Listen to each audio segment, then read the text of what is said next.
Merhabalar herkese. Bu yıl 8.sini düzenlemiş olduğumuz Sinefilozofi 8. Uluslararası Sinema ve Felsefe Sempozyumu'nun İngilizce oturumlarından biriyle devam edeceğiz. Şu an Türkçe başladım ama bu aşamadan itibaren tamamen İngilizce ilerleyeceğiz. Süreç içerisinde benim dışımda da 4 tane konuşmacı arkadaşımız olacak. Bazı sunumlar gerçekleştireceğiz süreç içerisinde. Sunumun ve session'ın geriye kalan kısmında artık İngilizceye dönüyorum. Ve bazı şeyleri de İngilizce tekrar ederek kendi sunumuna başlayacağım. Welcome to the 8th International Cinema and Philosophy Symposium. First of all, I need to say that it's a great honor to be here. It's a great honor to be part of this organization, and also it's going to be a great honor to be moderating this session. As you see, the name of the session is Film Philosophy Through Concepts. And we are 5 different speakers. I'm gonna be the first speaker, but I need to say something about the time management related to presentations. Every speaker is going to have 15 minutes for every session. And if you have any questions, you will have chance to ask them at the end of the sessions. I will be the first speaker. As you see, I am Özkantar. The name of the speech is gonna be Cinema Fashion Collaboration as a Form of Intellectual Resistance, a review of the films Vendetta and Joker within the framework of costume design. I'm gonna use my PowerPoint presentation to make some points more clear. During my speech, during my presentation, you are going to see some AI generated photos and videos, but they are going to be so short ones. The main purpose, the main concern of this is to make some points more clear. So when you see some AI photos or videos, I deliberately generate them to make my argument more clear, actually. For example, the first picture is generated by Gemini Pro. This is my content. As you see here, there are some titles. After I complete my introduction section, I'm going to focus upon cinema, and we're going to talk about thinking through cinema and fashion. Also, I try to emphasize the concept of agency in terms of fashion, and after that I'm gonna analyze the films in the framework of costume design and resistance. And as you see, the films are very well-known ones: Vendetta and Joker. I try to be fast to catch up with the time for every session. Cinema, while commercial in nature, also holds significant social and cultural context.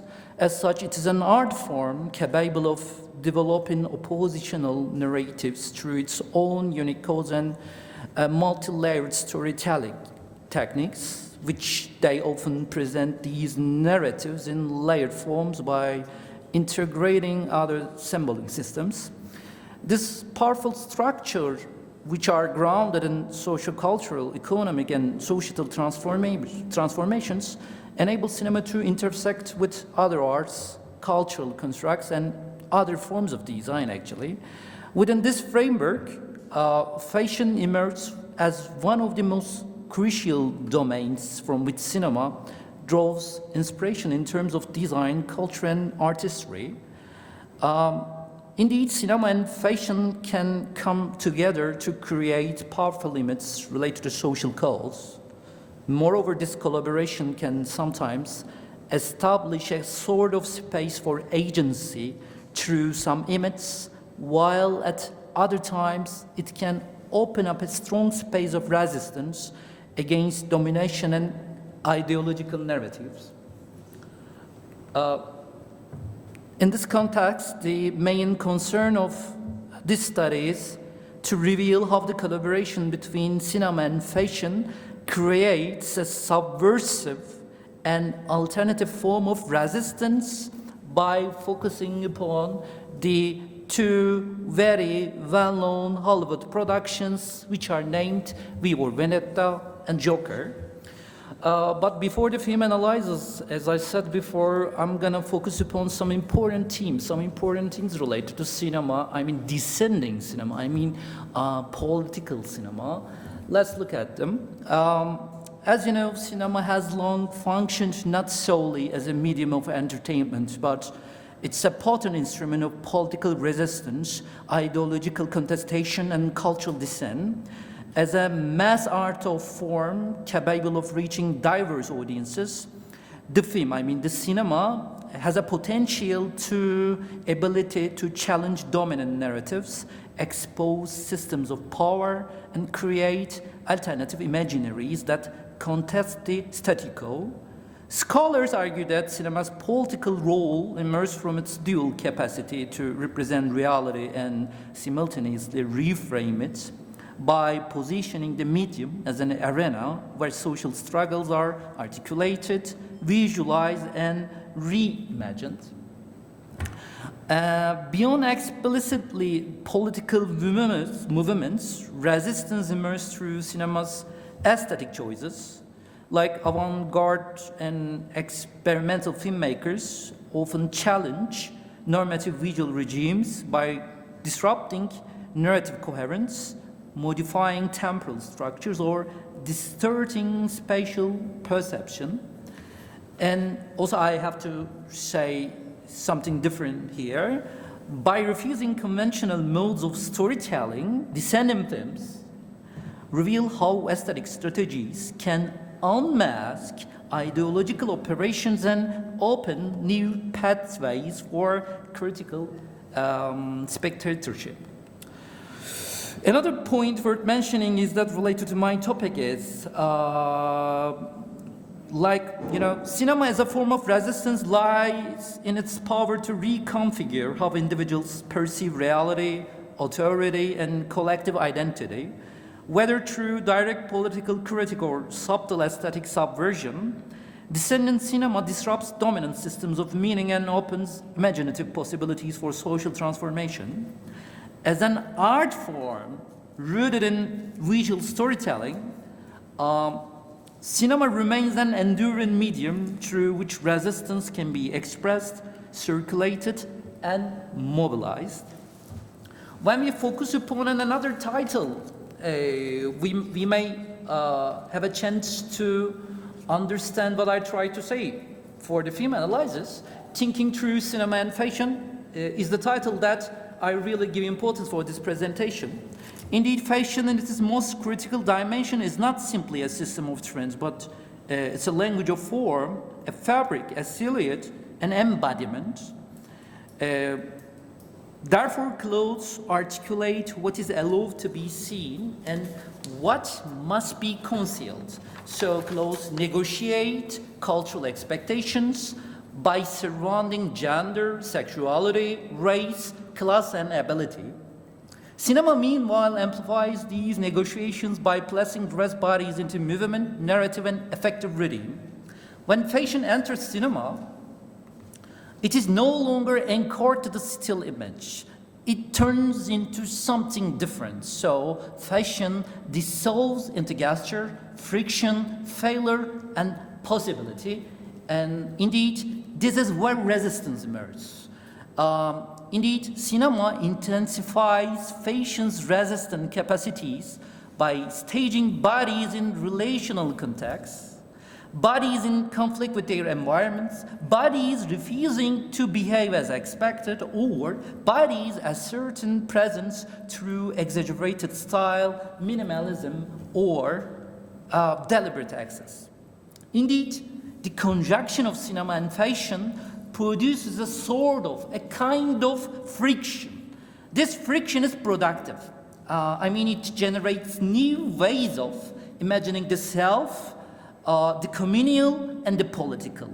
So I have to say that thinking through cinema and fashion means embracing the instability of images and the potential of services to resist.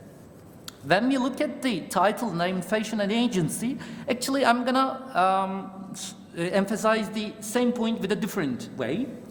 I have to say that fashion is not passive. we need to understand about it. It's a tool for negotiating power, and also it's a, kind of tool claiming presence and resisting invisibility.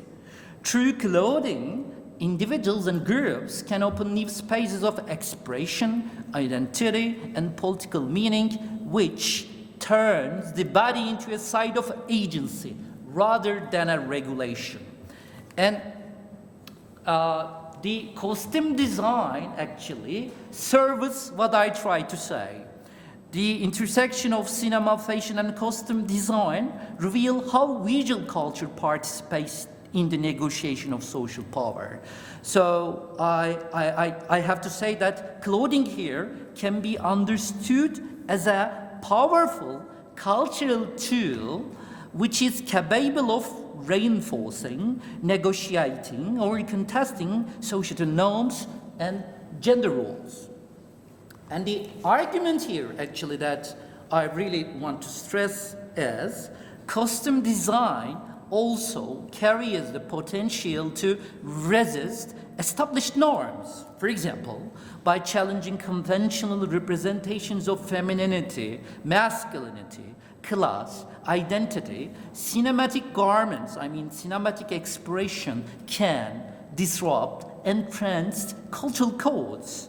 For instance, subversive costume choices, whether through non-traditional silhouettes, they can be hybrid styles, or they can be transgressive uses of color or fabric, may have a potential to expose the artificiality of gender norms and undermine dominant aesthetic hierarchies. In this way, the visual language of clothing becomes a form of dissent embedded within cinematic narrative. I will go with the film analysis, because the film analysis and the conclusion section explain what I try to emphasize here clearly. As I said at the end of the presentation, you will see some AI-generated videos and photos. Let's start with them. I think we are gonna see the first one. Yeah, probably it's gonna work on its own, but if it doesn't, I try to do my best to work it. Let's try it.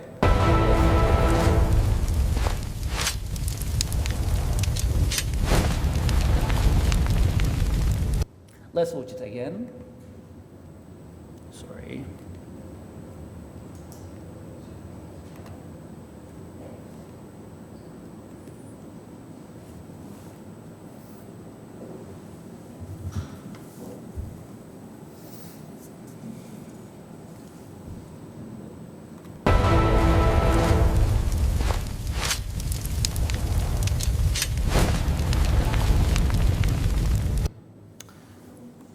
Let's continue with the analysis. As you see, the title is We Were Vendetta, Resistance and Fashion. So the film positions costume design not merely as an aesthetic layer, but as an ideological apparatus through which political resistance is visualized, performed, and disseminated. Within the film's dystopian landscape, fashion becomes a technology of deviance. It's like a medium that reorganizes identity, disrupts the authoritarian visual regimes, and transforms individual dissent into collective uprising. The costumes, particularly V's iconic Guy Fawkes mask and all-black ensemble, function as a semiotic system that frames resistance as both performative and communal. Costume design here elevates V into a theatrical meat, positioning him not as a typical dissident, but as a performative embodiment of resistance. So I think this part is so important for the film analysis. In opposition to the government's militaristic, standardized, the classical uniforms, V's costume operates as an anti-uniform, so it turns into a refusal of conformity and a celebration of aesthetic rebellion. In terms of Vivo Vendetta, I have to say that it demonstrates that costume design operates not solely as decoration, but as a political language. Through its iconic costuming, the film constructs a sort of visual vocabulary of rebellion, myth-making, and collective identity. When we focus upon the Joker, the title, as you see, is gonna be the same, but let's see the video. By order of the High Council, unauthorized gatherings are forbidden. Report all dissidents immediately. Let's watch it again. Yep. By order of the High Council, unauthorized gatherings are forbidden. Report all dissidents immediately. The title is the same, but I'm focusing upon the Joker now. But here are the keywords, resistance and fashion. Joker employs costume design as a central narrative instrument through which the film constructs personal breakdown, class resentment, and ultimately a mass ideological uprising. In contrast to traditional superhero aesthetics, Joker uses fashion not to symbolize power or heroism, but instead of this, it articulates the dissolution of identity and the emergence of counter-cultural persona shaped by trauma and systematic neglect. Indeed, the film reveals how clothing and makeup become a sort of psychological transformation and symbols of collective resistance. Before the conclusion, we are going to watch another video, but this video is a little bit different from the others because I combined the Joker and the V for Vendetta within just one film. So you're just watch a very short video, but you are going to see the combinations of these two films.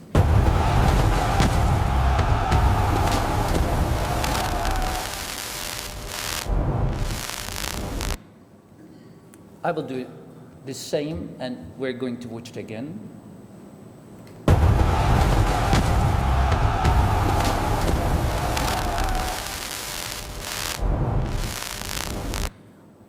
My conclusion section is a sort of summary. Is a sort of summary of my presentation, and it tries to highlight some significant section related to this part. So I'm reading it fast, but probably it's gonna help. It's gonna, assist to destroy all the question marks related to presentation. All in all, looking at both We Were Vendetta and Joker shows that fashion can give people agency in very different ways. First of all, I'm focusing upon We. We uses clothing to disappear. His mask and cloak hide his identity and protect him from a system built on constant watching. By refusing to show his face, he refuses to play by the rules of a society that wants to control bodies through recognition. When many people wear the same mask, individuality becomes less important than the shared message. But the situation is a little bit different when we look at the Joker. Joker, by contrast, uses fashion to become impossible to ignore. His bright, sweet makeup and bold colors reject the dull and restrictive world he comes from. Instead of hiding, he chooses to stand out. And this extreme visibility becomes his way of fighting back against a society that tries to keep people like him unseen. As you see, together, these two examples show that fashion is more than decoration. It can challenge systems of power in two directions: by removing the individual from view, by demanding attention through strong visual presence. Indeed, in both cases, clothing becomes a way to resist, to question authority, and to reshape how people appear in the world. Fashion is therefore a meaningful part of political expression. I mean, it's a tool that can turn the body into a sort of statement, whether silent and collective, or whether it's loud or individual. Thank you for your participation. My presentation is over. Thanks a lot. Yeah, this is my final part, as you see. We will continue the second speaker, Erdinç Yılmaz, and his presentation is gonna be moral ambiguity in contemporary independent Turkish cinema. If you have any questions to the speakers, we're going to have a kind of question-answer section, so I will directly continue with the speakers, but as I said before, if you want, we can answer your questions at the end of the session. Yes, Erdinç Hocam, you can start.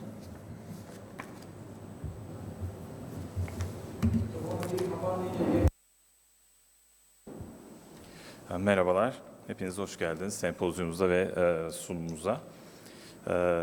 Benim de sunumum çağdaş, bağımsız Türk sinemasında ahlaki belirsizlik üzerine olacak. Bu andan itibaren ben de İngilizceye geçiyorum. Şimdiden dinlediğiniz için teşekkür ederim.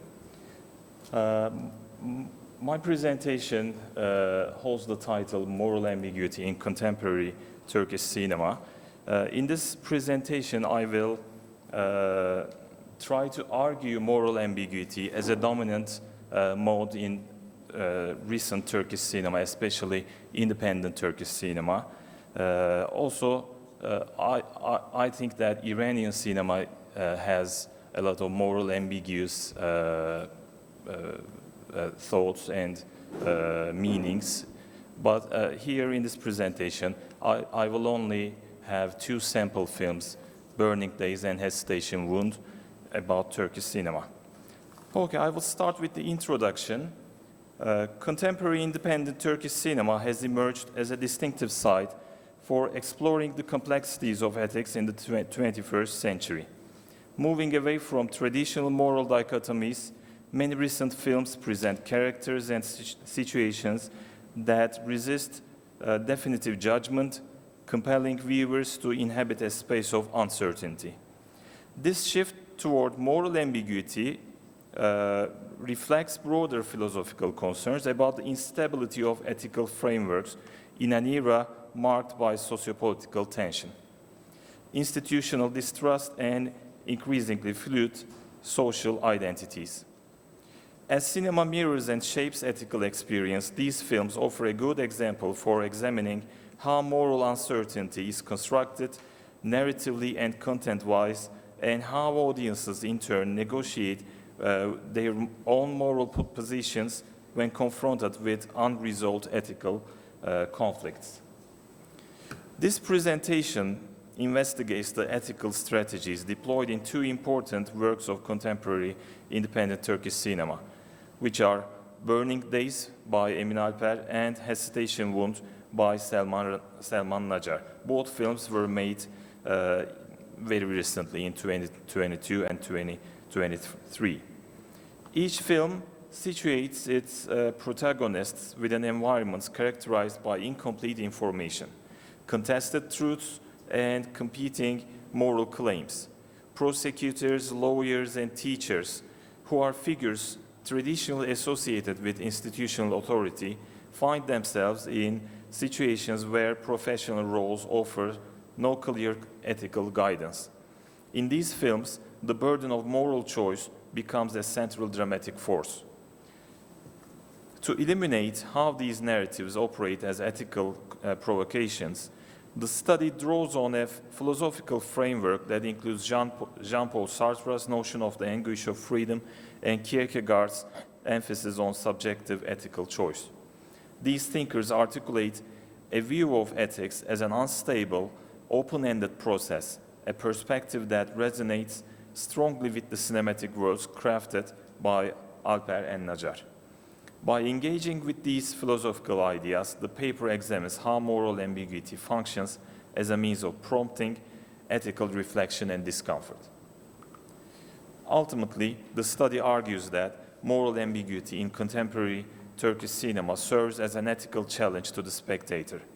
Rather than offering moral clarity or resolution, these films invite viewers to question the situation with doubt, empathy, and judgment, thereby destabilizing fixed moral positions. Through close analysis of the selected films, this article aims to demonstrate how Turkish independent cinema contributes to a broader discourse on ethics and representation in global art cinema. I will shortly try to explain the contextual framework with Sartre's concept of the anguish of freedom and then Kierkegaard's emphasis on a subjective ethical choice. Sartre uses the term anguish to describe the unsettling feeling that appears when a person becomes aware of their complete freedom and the responsibility that comes with it. This is not fear of an external threat, but a moment in which the individual recognizes that nothing outside them determines their choices. As Sartre puts it, it is in anguish that man becomes conscious of his freedom. Anguish is freedom's mode of being. In other words, anguish is what freedom feels like when it becomes visible to us. Sartre also notes that anguish cannot be fully avoided because it is tied to the structure of human existence. He writes, anguish is what we are, suggesting that this feeling appears whenever we become aware of our own role in shaping our lives. At the same time, anguish also functions as a kind of self-awareness, a moment in which we see ourselves as free beings who must choose. Sartre calls it freedom's reflective self-apprehension. In simple terms, Sartre's notion of the anguish of freedom describes the discomfort that comes from realizing that our actions depend on us alone. There are no excuses and no absolute guides.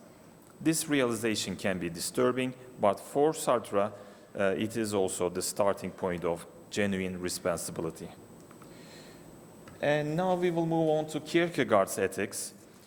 Kierkegaard's ethics begins with the idea that an ethical life requires choosing oneself and taking responsibility for one's actions. In his work Either Or, he argues that ethical commitment protects central aspects of human life, such as love, selfhood, and freedom. Without this commitment, love becomes episodic, selfhood becomes unbalanced, and freedom becomes negative, empty, and arbitrary. The real alternative to choosing the ethical is despair. These remarks provide the foundation for Kierkegaard's claim that ethics shapes the coherence and seriousness of a person's life. Kierkegaard expands this idea by distinguishing between what the concept of anxiety, one of his works, calls the first ethics and the second ethics. The first ethics is a philosophical ethics similar to the ethical stage in Either Or and Fear and Trembling. The second ethics, by contrast, presupposes the reality of sin and relies on divine grace to transform the individual by beginning with the actual in order to raise it up into ideality. This distinction shows that ethical life is rooted not only in human effort, but also in acknowledging the limits and guilt that shape human existence. Therefore, Kierkegaard insists that ethical life must function as a fundamental orientation rather than an occasional choice. He argues that one cannot have a fundamental attitude toward life that is indifferent or amoral, since lacking a basic moral standpoint prevents a person from holding together their differences and commitments. Ethical life, then, provides the grounding for a coherent and meaningful self. In summary, Kierkegaardian ethics presents moral life as the task of shaping oneself through responsible choice, unconditional commitment to the good, and a stable moral orientation that integrates freedom with the constraints of real life.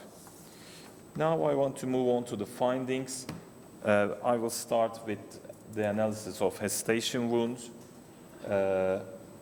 through Sartrean and Kierkegaardian ethics.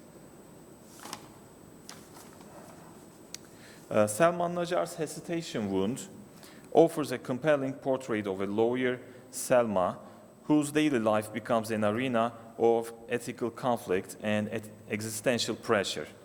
The film's narrative structure, compressing events into a single tense day, creates a cinematic environment in which moral choices must be made without full information or the comfort of external moral guarantees.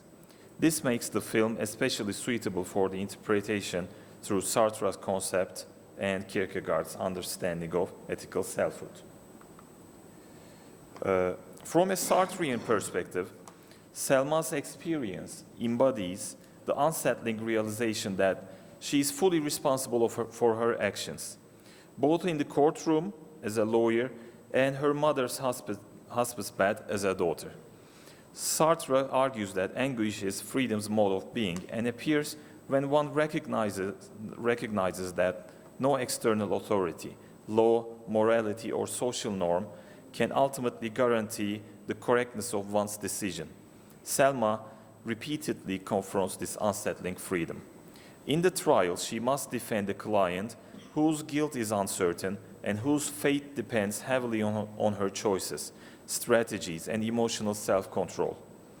The pressure from the judge, the prosecutor, and the victim's family intensifies her freedom as burden, forcing her to act without definitive moral guidance. Her decisions about how aggressively to advocate, what arguments to make, and whether to trust her client are moments of Sartrean anguish, where she sees that she alone chooses the meaning of her actions. The parallel storyline with Selma's dying mother depends this anguish. Should she stay or should she return to court? There's no rule that can tell her what is morally correct. Sartre's example of standing on the cliff edge, realizing one could choose to jump, is mirrored in Selma's abrupt, pressured choices. She could abandon the case or abandon her mother, and either decision is entirely her own. The film captures Sartre's idea that freedom reveals itself most painfully in situations where no choice is clearly justified, yet a choice must be made. And the spectator is forced to be in that situation too in this film. They try to support Selma, but they don't know which action would be the correct one to do. Kierkegaardian ethical commitment and double-mindedness. In Hesitation Wound, Selma's moral ambiguity emerges from the clash between her competing responsibilities and the impossibility of reconciling them, revealing a self-pulled in multiple ethical directions. The film foregrounds her continual oscillation between the courtroom and her dying mother, between professional duty and personal attachment, without offering clear moral resolutions. Rather than judging her choices, the narrative immerses the viewer in her uncertainty, showing ethical life as a fraught negotiation of freedom, obligation, and emotional burden. In this sense, Selma's fragmentation echoes Kierkegaard's idea that despair arises when the self cannot achieve inner coherence, making her moral ambiguity a lived expression of that existential misalignment. And now I will move on to the analysis of Burning Days through Sartre and Kierkegaard. Burning Days follows Emre, a young prosecutor who enters a corrupt small town and quickly becomes trapped in moral uncertainty. The film's atmosphere of pressure, conflicting narratives, and political manipulation makes it a strong example of existential and ethical ambiguity. First, let's cover the Sartrean anguish. From a Sartrean perspective, Emre constantly experiences anguish, the feeling that arises when one realizes they must act without any external moral certainty. Emre faces contradictory testimonies, political interference, and community pressure. No institution, rule, or authority can tell him what is right and what is wrong. Every decision, whether to pursue the assault case, trust certain people, or resist intimidation, depends entirely on him. So he is absolutely lost in this film. This reflects Sartre's idea that freedom becomes a burden when one recognizes that their choices create their moral identity. Emre's anxious, isolated movements through the town visualize this condition. He is free, yet that freedom forces him into responsibility he cannot escape. Kierkegaard's ethical thought helps explain Emre's inner struggle. Ethical life for Kierkegaard requires a stable inward commitment and a unified sense of self. Emre, however, becomes increasingly divided. He wants to remain honest and principled, yet the town's social dynamics push him toward compromise. This tension resembles Kierkegaard's concept of double-mindedness, where the self loses unity under conflicting demands. Kierkegaard also describes the self as a balance between freedom and limitation. Emre faces exactly this tension. He is legally free to act, yet practically constrained by gossip in the town, political power, and the threat of violence. His growing despair reflects Kierkegaard's idea of a self unstable, unable to harmonize these conflicting forces. Now I will move on to the conclusion. This study has examined how contemporary independent Turkish cinema engages with moral ambiguity by drawing on the ethical insights of Sartre, Kierkegaard. Across Hesitation, Wound, and Burning Days, the protagonists confront situations in which moral clarity is absent, institutions are unreliable, and personal responsibility becomes unavoidable. Sartre's notion of the anguish of freedom helps illuminate the moments in these films where characters must act without guarantees, fully aware that their choices define who they are. Kierkegaard's understanding of ethical selfhood further clarifies the internal struggles these figures experience as they attempt to maintain coherence, commitment, and integrity amid competing demands and pressures. By presenting their characters in ethically unstable environments, these films do not offer solutions or moral resolutions. This is how they become morally ambiguous. Instead, they place viewers inside the protagonists' uncertainty, inviting them to experience the tension between freedom, responsibility, and selfhood. In doing so, contemporary Turkish cinema becomes a space for ethical reflection, prompting audiences to question the reliability of their own judgments and the stability of the moral frameworks they rely on. Ultimately, the films analyzed here show that moral ambiguity is not a narrative weakness, but a deliberate artistic strategy, one that opens space for deeper engagement with the ethical complexities of modern life. Thank you for listening, and hope to see you in other presentations. Thank you. Thanks a lot, Erdinç hocam. It's a really inspiring presentation. We're going to continue with Makbule Esen hocam, and her presentation is going to be X-ray cinema and the construction of a new aesthetics of transparency, the canvas becoming screen in Francis Bacon. Yeah, you have about 15 minutes. You can start. Thank you. İlk önce Türkçe kısa bir giriş yapacağım. Sonra ben de İngilizce yapacağım. X-ray sinema ve yeni şeffaflık estetiğinin inşası Francis Bacon'da ekrana dönüşen tuval. Bu aslında... Teşekkür ederim. Evet, yoldan gelince böyle oluyor. Yol mağduru. X-ray sinema ve yeni şeffaflık estetiğinin inşası Francis Bacon'da ekrana dönüşen tuval. Aslında çok değerli bir mimar Beatrice Colomino'nun X-ray Architecture mimari kitabından yola çıkarak geliştirmeye çalıştığım bir kavram Ve burada onun işaret ettiği bu şeffaflık rejimini Francis Bacon'ın aslında tuvalinde nasıl örtüştüğünü anlamaya çalışıyorum. Bu devam eden bir çalışma. Uzun vadeli bir şey. Burada sadece aslında bir giriş yapacağım. Welcome. Sorry.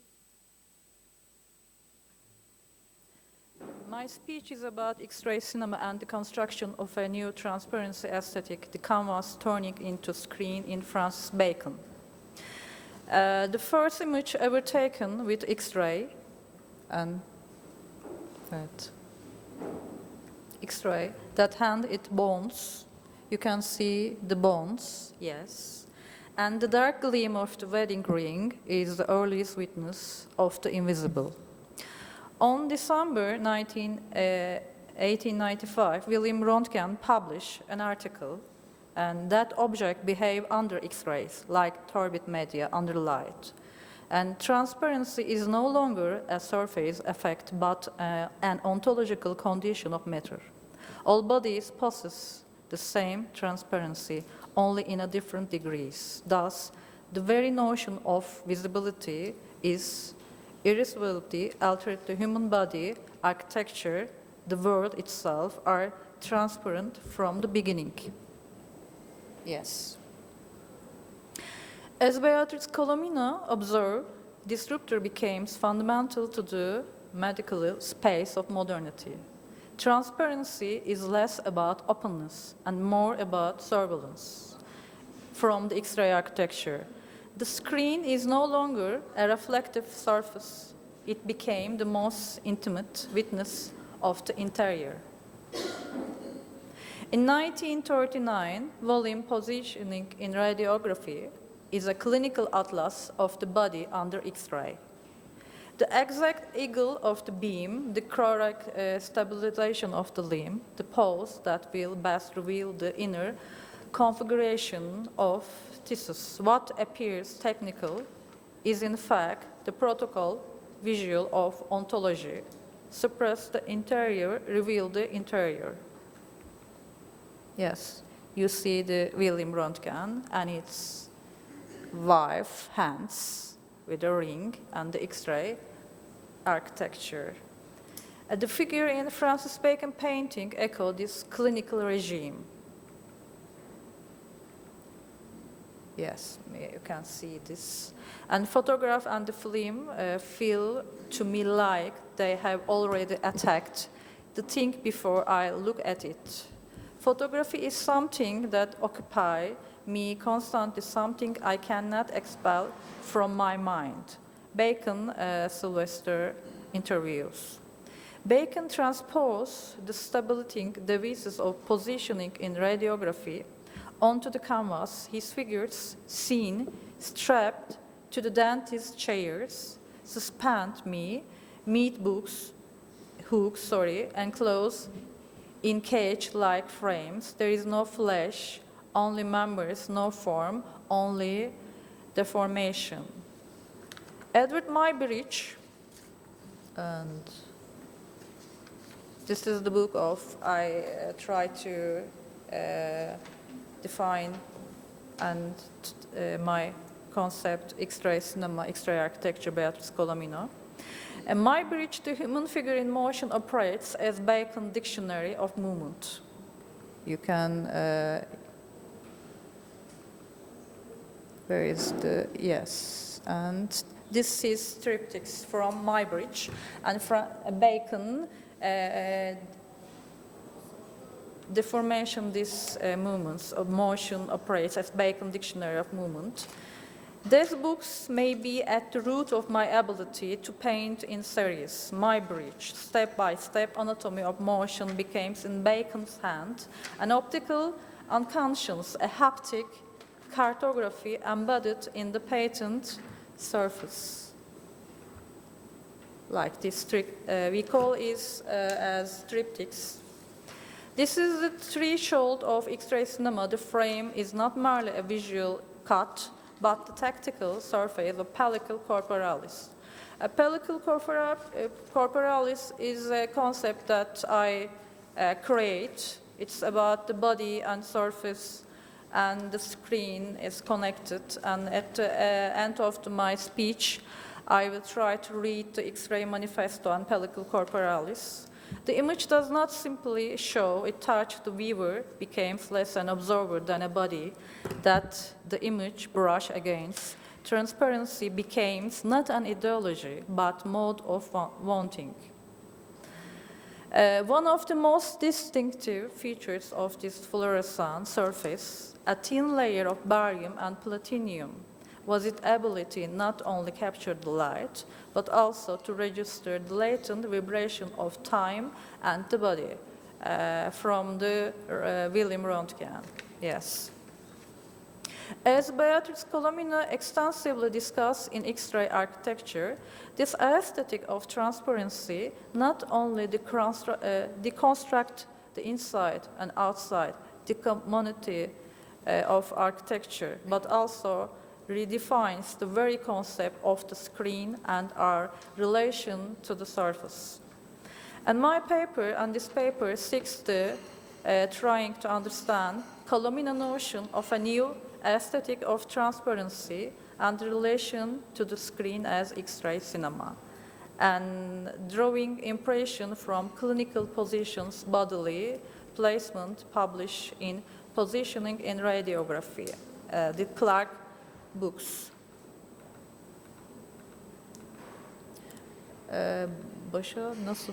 Başa dönebilir miyim buradan? Ha, şuradan galiba. Ha, geri gelme. Evet.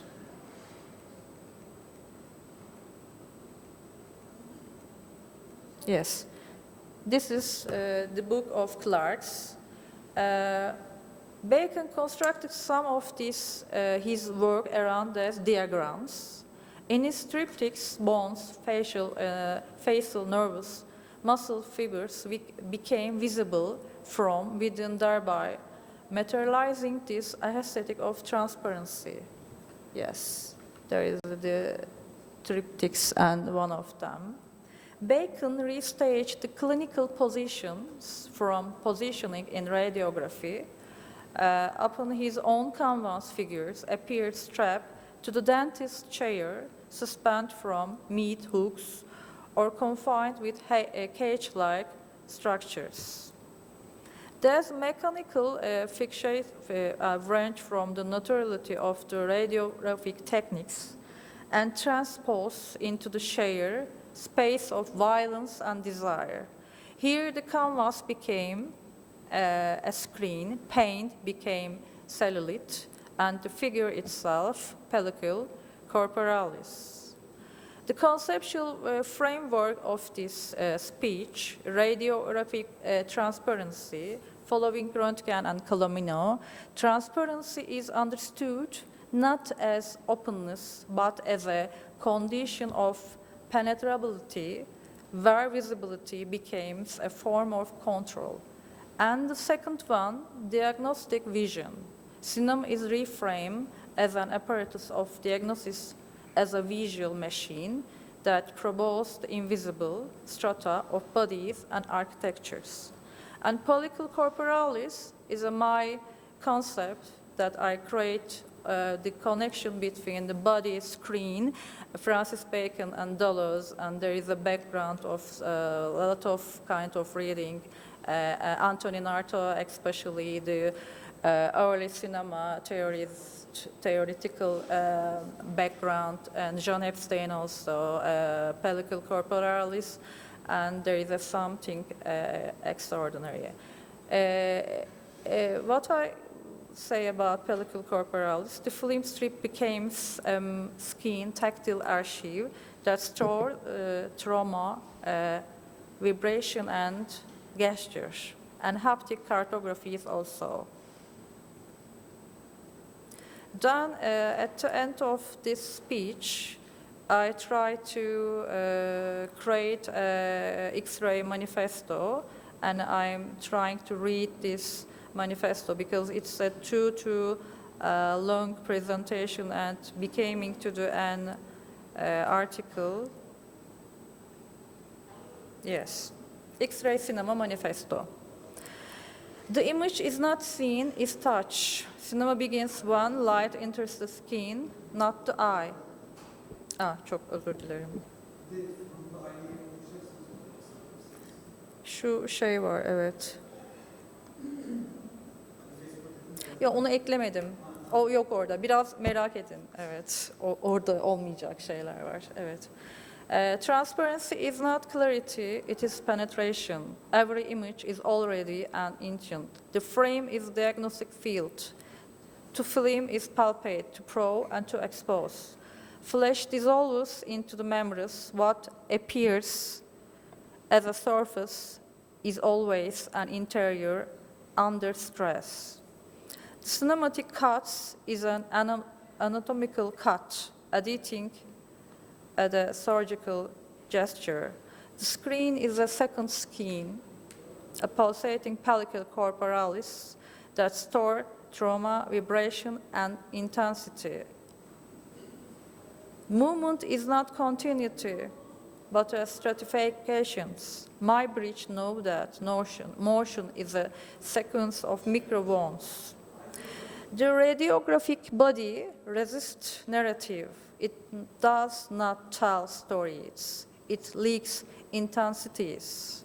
The spectator is not a viewer, they are witness. To watch an X-ray image is to be implicated in its exposure. Cinema begins where the flesh becomes light, and also where light wounds the flesh. There is no outside of the image. Every frame is a cross-section of matter, time, and sensation. X-ray cinema is not a style, but a condition, a way of seeing that turns images into memories, all bodies into their shoulder, all screens into the wound. And last sentences, to see is to no longer to observe, but to eliminate it from within.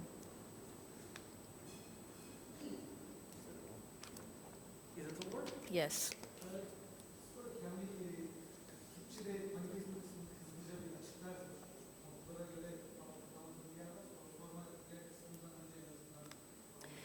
Son dakika, evet.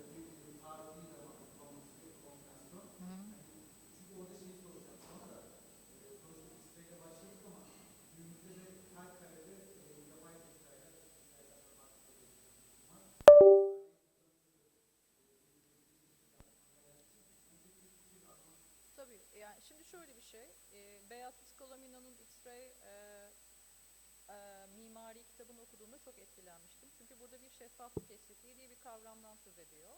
Yani işte tüberkülozla başlıyor mesela. Tüberküloz hastalığının nasıl mimari dokuları değiştirdiği üzerinden. Yani aslında hatta bu Benjamin'in şok kavramıyla da çok örtüşüyor. Yani o hastalık bütün bizim tasarım ve şeyimizi değiştiren bir şeye dönüşüyor. Bir şeffaflık estetiği, işte binalar, cam, hatta Büyülü Dağ kitabı var mesela, ondan sonra tamamıyla bu ekolden, şeffaflık estetiğinden X-ray architecture bağlamında okunabilir. Çünkü tamamıyla Beatrice Colomino'nun dediği şeye uyuyor. Ben bu kavramı aslında, çünkü Bacon'ın çalışmaları çok ilginçtir. Muybridge'in kronofotografi çalışmalarından esinlenir ve oradaki hareket deneylerini kendi triptiklerine dönüştürür ve burada yüzü, özellikle yüzü, hatta yüz de demez, baş der buna, deforme eder. Ve bu deformasyon sırasında yüzdeki sinirler sanki burada bir X-ray şeyi varmış gibi görünür hale gelir. Görünmez olanı görünür hale getirir. Dolayısıyla bu Beatrice Colomino'nun X-ray architecture'la aslında benim kavramsallaştırmaya çalıştığım ama sadece şu anda girişini yaptığım, elbette geliştirecek olduğum bu kavram, Bacon'da Muybridge'den aldığı kronofotografi çalışmalarıyla tuvalinde bir X-ray ekranına, yani o şeffaflığı, tuvali de bazen parçalayarak aslında, yani o tuvalin zeminiyle onu başka şeye de dönüştürerek yapar mesela. O pelikül corporalis'te bu metni yazmadan önce geliştirdiğim bir şeydi. Yani beden ve ekran üzerine düşünürken haptik dediğimiz, yani dokunarak görmek, yani optik olanın retinal o hazzın iflası ve sizin Ponti'den yola çıkarak aslında bedenli görmek meselesi. Bütün bunları birleştirdiğimizde hani pelikül, film aynı zamanda ten demek. Yani hem ve aynı zamanda da çok da görünür ve kırılgan bir şey. O tabii aradaki bağı kurmak için oldukça çalışmam gereken bir şey. Bu sadece bir introduction. Muhtemelen bunun makale formunu daha detaylı okuma şansımız olacak. Müsaadenizle tekrardan İngilizceye dönüyorum. Thanks for this different perspective and different approach. Probably we're going to have a chance to read the article in a journal. And we will continue with the final speakers, Ünal Baş and Tuna Tetik hocam. So the name of the paper is gonna be Between Signs and Spirits, Grief and Loss and the Haunting of Hill House Through a Semiotic Lens. You will have about 15 minutes. At the end of the session, we are going to have question part, so we can answer your questions in Turkish and in English. It doesn't make a matter. We can answer them all in a bilingual way. So you can start your presentation. Thank you. Welcome all again. It's Tuna Tetik speaking, and he is Ünal Baş. We came from Bahçeşehir University in Istanbul. We are very pleased and honored to be here in the 8th International Film and Philosophy Symposium, and also together with these valuable academicians. Our study is based on, I'm going to make a little introduction. Our study is based on how to approach an original series, a mini-series, from an unconventional lens. That means we take the Netflix original series, The Haunting of the Hill House, as a case, but our theoretical lens was psychoanalytic approach to broaden an understanding of the main concepts, main themes, like grief, like loss, like trauma. And then when we clarify these concepts grounded as the main themes of the series, we also try to connotate, try to analyze these themes from a semiotic lens. And at the end, we approach it, thank you, we approach an understanding of the main narrative language of the author and the series, because the source material, the original series, is based on a novel, and after the novel was adapted in a movie, feature-length movie, and we have a recent miniseries. That's why, to understand all of them, but our perspective was only the miniseries, to understand all of them, we need to have a theory, mostly based on psychoanalytic, but we approach it from a semiotic lens to broaden an understanding of the narrative language of the series by approaching the main themes, including the tragedy, loss, melancholy, and also the grief. Okay.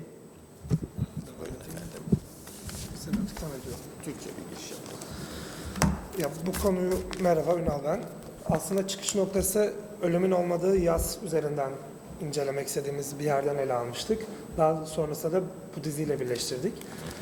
Korku serisi içinde aslında biraz hem romanı hem de dizi yapısı da aslında biraz ayrıcalıklı bir yere sahip. Çünkü klasik korku ögelerine sahip değil. İnsanları aslında psikolojik olarak aslında korkutma ve tedirgin etmeye odaklı bir yapım. Daha çok aslında korktuğumuz öteki, yani bu biz de olabiliriz. Psikolojik olarak kaçtığımız duygu ve düşüncelerimiz, bastırdığımız durumlar. Burada da perili ev ve hayalet üzerinden bu konuyu işliyor. Psikolojide zaten perili evler ve bu dizide de öyle. Bastırdığımız duygu ve düşüncelerimizin birçok şeyi yok ettiği yer olarak aslında varlar. Bir zamanlar güzel olarak başlıyor her zaman romanlarda da, yapımlarda da. Burada da onu görüyoruz ve zaman kavramı da aslında net bir şekilde belli değil. Dün, bugün, yarın bir arada işliyor. Karakterlerimizde hani Yas'ın 5 evresini ele alırsak burada Yas ve melankoli üzerinden gidiyor. Her 5 kardeş var anne baba dışında ve hepsi Yas'ın 5 evresini temsil ediyor. Bunu parça parça görüyoruz. Mesela küçük kız kardeşte hayatı boyunca aslında korktuğu tüm hayalet, eğri boyunlu kadın oluyor. Afişte de gördüğümüz kız aslında. Hayatı boyunca küçüklüğünden itibaren zaman kavramı karışmış bir şekilde bu hayaleti görüyor. Ama aslında bu yıllar sonra intihar etmiş bir şekilde kendisi aslında küçük haliyle büyük halini görmüş oluyor. Bu da aslında psikolojik olarak duygu ve düşünceleriyle bir şekilde hiç yüzleşemediği için, aşamadığı için annesinin ölümünü ilerleyemiyor ve günün sonunda kendini gerçekleştiren kehanet gibi bir duruma düşüyor. Semiotic'e geçiyorum.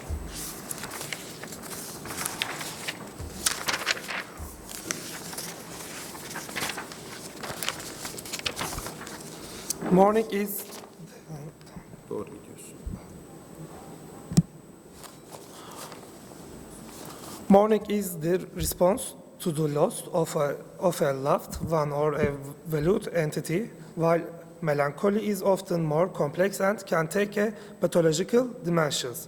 Mourning progresses as the loss is consciously acknowledged, whereas melancholy becomes deeper and more unresolved when the loss cannot be fully processed. Both point to a prolonged silence, a space of the unexpressed. According to Kristeva, melancholy begins with the loss of the primal bond with the mother, and mourning similarly occurs at the limits of language. Loss and mourning are directly linked to the formation of the subject. According to Butler, loss and the denial of loss are intrinsic to the formation of the subject. Every mourning includes melancholy, which signifies the denial of the lost object that has ambivalent feelings attached to it. The denied object incorporated into the self and a psychic world is formed as the critical agent of the I text, the I as its object. Mourning, therefore, always a disclosure of dependency on the other and signifies the perpetual transformation of the self. Okay, from this perspective, as I told you at our introduction, to how to approach the main narrative and the characterization, at first we return back to the psychoanalytic theories because, as one of my colleagues says, we have a couple of conventions, generic conventions. For example, haunted house. But the function of the haunted house is very quite divergent from the genre's other cases, other examples. At first, very basically, the family, it is a story about a family trauma, about a loss of a mother, and how to impact this the mother's loss, both for the 5 siblings and the father. When we take benefit from the psychoanalysis, at first, symbolically, we can reach a conclusion. These 5 siblings symbolizes 5 stages of the grief. And then, from this idea, we return back to the theories on melancholia, and also together with the representation of the haunted house. Obviously, it is very associable with the Freud's uncanny stuff, uncanny perspective, but it is more than this. These main themes of the series have become the narrative tropes of the main narrative to how to represent the characters, how to shape the characters based on the psychoanalytic theories.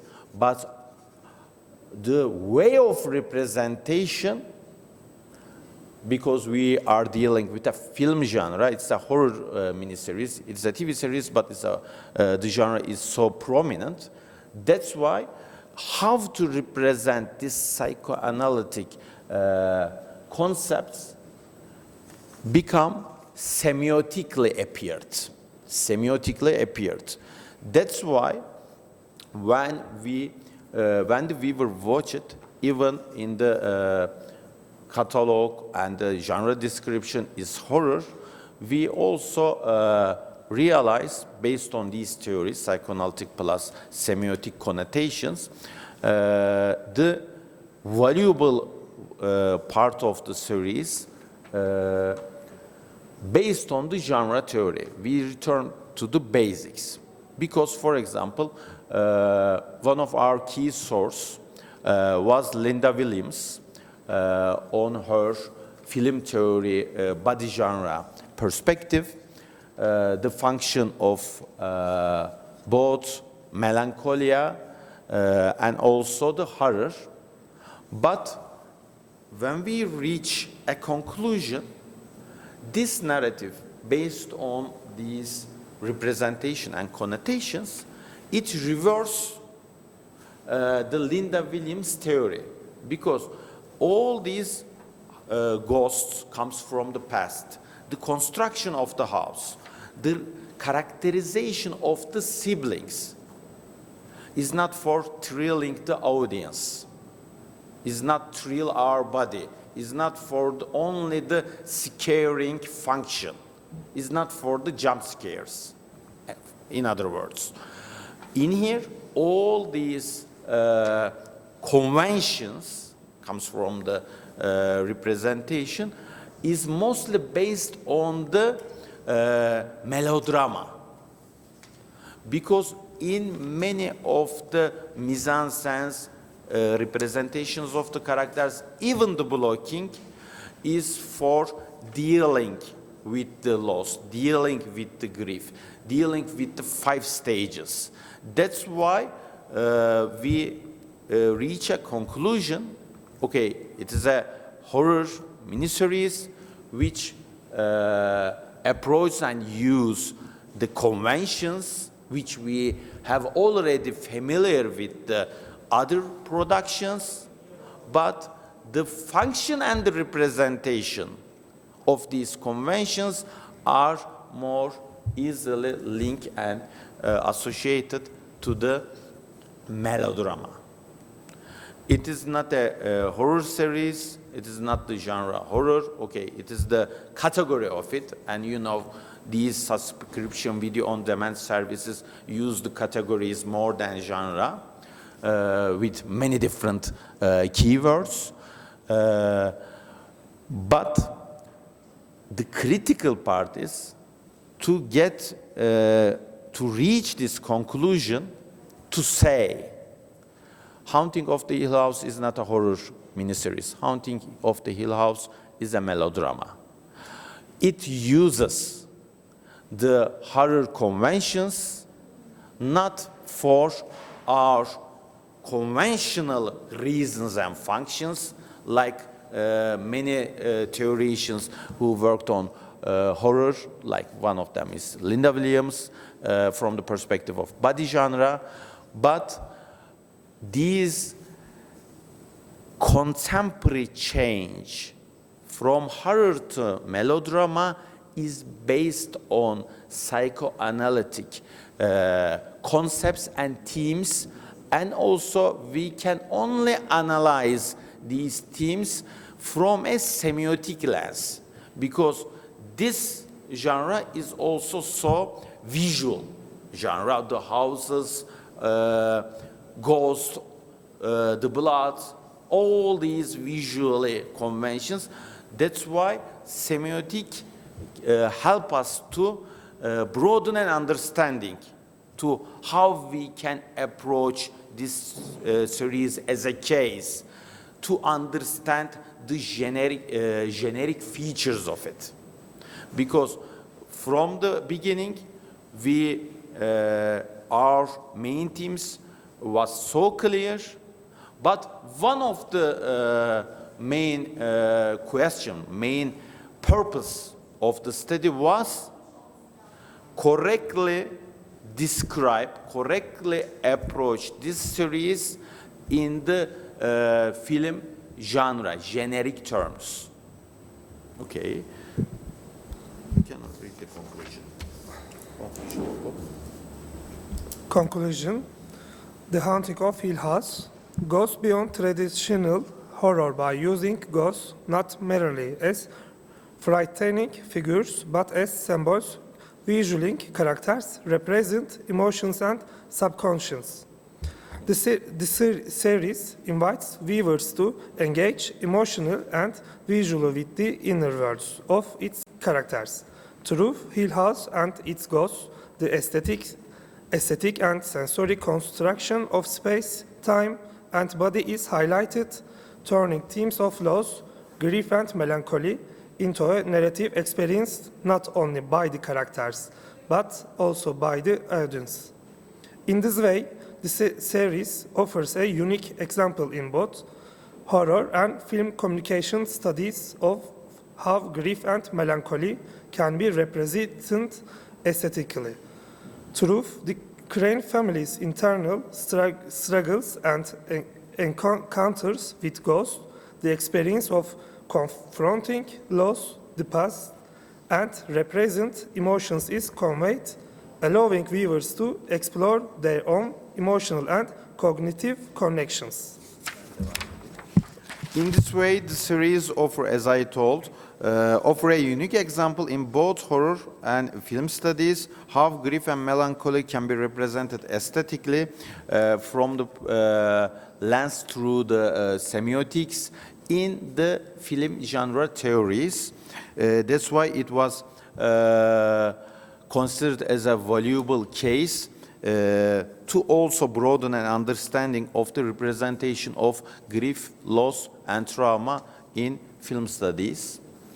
That's all for us, our presentation. I guess we forget the Makbule Hoca's applause.